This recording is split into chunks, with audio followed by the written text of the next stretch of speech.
Hello all.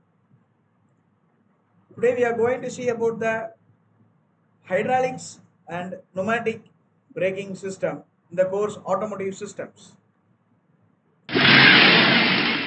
Brake. What is my brake? A brake is a mechanical device that inhibits motion by absorbing energy from a moving system. It is used to slow or stop a moving vehicle, a wheel or axle, or it prevents its motion, most often accomplished by means of a friction. Yes. So, uh, in a meaningful manner, if you speak about brake is a device which is uh, used to slow down the vehicle, or it is used to stop the vehicle by the application of friction. Imagine this is a wheel. This is a brake. So while the brake is applied, what happens is the pressure pad of the brake or the brake liner will touch the inner side of the wheel. So what happens is while it friction created, because of the friction, the vehicle movement is reduced, which means the vehicle is slowed down or it is stopped according to the required distance. So that is about the definition of the brake. So you can see the image of the vehicle. The driver applies the brake. What happens is that the red color unit is the brake. So inner side of the wheel, you can see there is a mechanism. So this mechanism is expanded under spring tension. It is returned. So this force, if you apply, means it is expanded so that it touches the inner side of the wheels. So that due to friction, the vehicle is slowed down or it comes to rest. So there are different types of brakes. They are hydraulic brakes, pneumatic brakes, electromagnetic brakes, servo brakes, mechanical brakes, drum brakes, or disc brakes. So these are the basic different types of brakes we use for vehicles. So out of which the hydraulic brake and the pneumatic brake is most often used in the vehicles.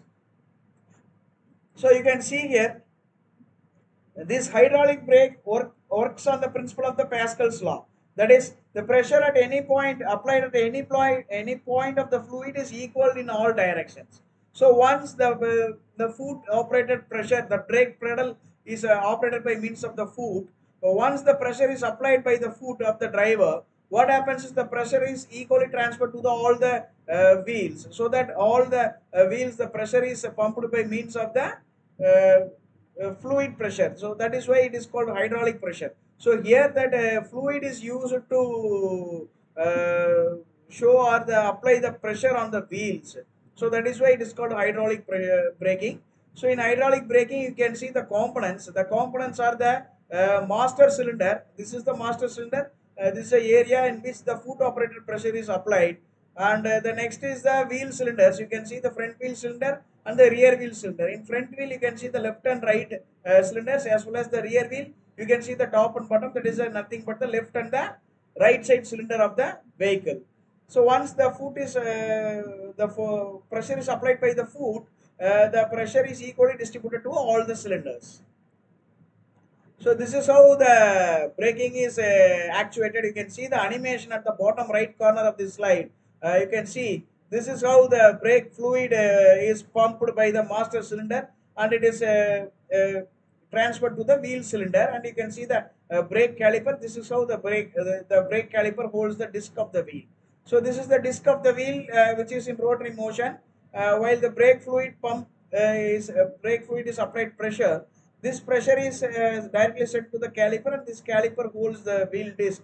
So the wheel stops at the required distance. So this is the schematic diagram of the hydraulic braking.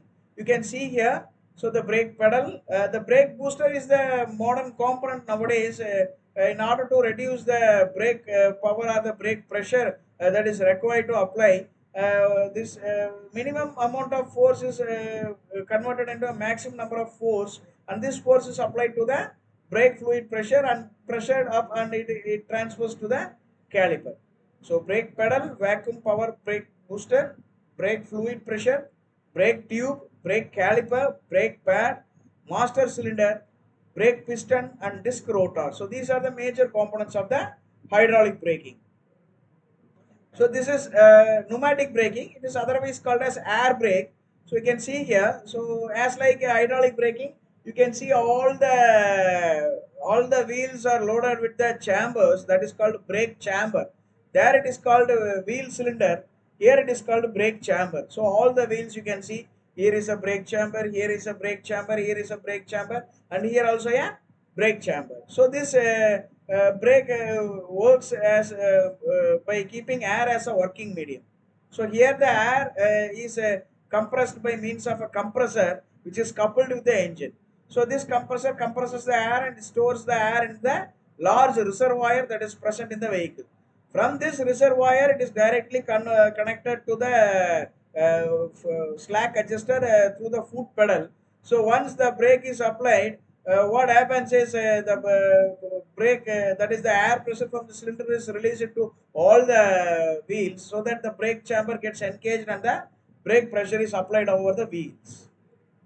So this is how the air brake mechanism works. So this cam, you can see the S cam.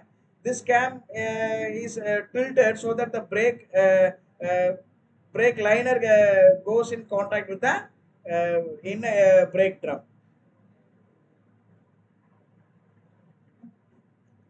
So the air brake major components are air compressor, reservoir, air dryer, safety valve, foot valve, brake chamber, and brake assembly. You can see this. So this is the schematic of the diagram of the diaphragm coupled with the slack adjuster. So the brake is applied. What happens is the slack adjuster moves so that the valve is opened and the air is released to apply the pressure. So there is a difference between the air brake and the hydraulic brake. If you see the air brake and the hydraulic brake, the working medium in air brake is air, and hydraulic brake it is a oil. And the hydraulic brakes are more powerful because this air brake is there may be air leakage, or there should be a compressor is required in order to balance the air requirements. Whereas in the hydraulic brake, the brake is applied by fluid pressure only. So this is a powerful brake than the air brake. The next is the air compressor is used in the uh, air compressor, valve, brake chamber, etc. So the powerful thing is in the air brake, the air is having a huge pressure. So while you compare this hydraulic brake and the air brake, the air brake is very much powerful because there is a compressor, so that the efficient braking takes place. Whereas the hydraulic brake, only the foot operated pressure only takes place. So there, though there may be leakage in the air, or there may be a non-return valve or something else, this power is much better than the hydraulic brake. So that is why air brake is much powerful when compared to the normal brake, hydraulic brake. So when we come back to the hydraulic brake, the components here is the master cylinder, wheel cylinder, and the oil reservoir. The air brake system, which is used in the heavy vehicles, and the hydraulic brake is used in the light vehicles. The air compressor uses a certain amount of engine power, but here in the hydraulic brake there is no engine power is required. Only the driver's effort to apply brake is required, and the air brake, it is a not self lubricating thing because air is a medium. And here the hydraulic brake, the hydraulic oil applies pressure as well as it acts as a lubricating thing for the brake. So that's it about the braking system, and we will meet in the next class. Thank you.